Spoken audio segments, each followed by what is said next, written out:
Hello there. I'm Roger, just your average hardworking beaver. You know, us beavers, we've always got a tale or two to share about our, dam business adventures. This story begins on a busy day at the Beaver Business Park. The air was filled with the sound of gnawing teeth and the scent of fresh-cut wood. I was just minding my own business, arranging some logs near my office, when I saw a fellow beaver in need. Hey there, could you use a hand? Oh, thank goodness. I could really use a dumpster. I'm being evicted from my office. No problem at all. You can use mine. I'll bring it right over with my forklift.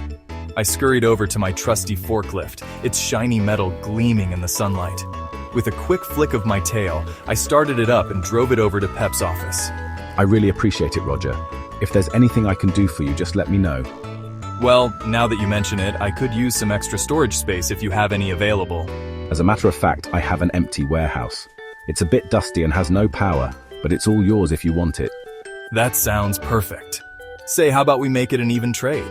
You can borrow my scissor lift for your project. Deal. Thanks, Roger. You're a true friend. Little did I know, that simple act of kindness would lead to quite the adventure. I got to work right away, cleaning up that old warehouse.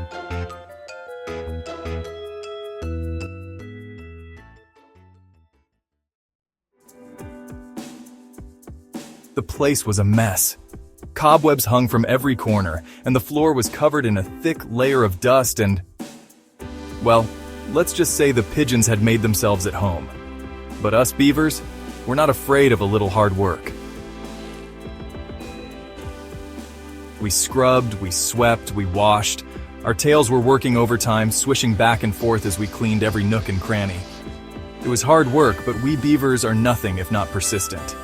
It took some elbow grease, but soon enough, that 32,000 square foot space was spick and span. The floors shone like a mirror, and you could practically eat off them. Not that I'd recommend it, mind you. With the warehouse clean, I filled it with firewood and got my business booming. The sweet smell of fresh-cut wood filled the air, and the sound of our busy paws echoed through the space. Everything was going swimmingly. I had more storage than I knew what to do with, and my firewood business was growing faster than a beaver kit's front teeth. But then came the day I went to pay my rent at ABC Industrial Park. That's when things took an unexpected turn. Roger, we're almost done paying off the machine. Soon we'll own it outright. I'm sorry, what machine are you talking about? Why, the scissor lift you let Pep use. According to this agreement, we're buying it from you. I was shocked. My whiskers twitched in disbelief. There must be some mistake. I never agreed to sell my scissor lift. It turns out, Pep and Patricia had cooked up a scheme to claim ownership of my equipment. I felt betrayed and angry. My tail slapped the ground in frustration. I demand you return my scissor lift immediately, or I'll have to involve the authorities. Thankfully, they complied, but the damage to our friendship was done. The scissor lift was returned, but my trust in Pep had been shattered like a poorly constructed dam.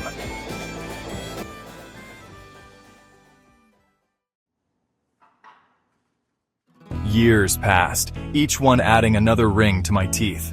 I focused on my work, always keeping one eye open for any signs of trickery. Then one day I ran into Pep again. Oh, how things had changed. He had fallen on hard times, lost everything. I chose to forgive Pep, offering him a small job at my now thriving firewood business. But I never forgot the lesson I learned that day.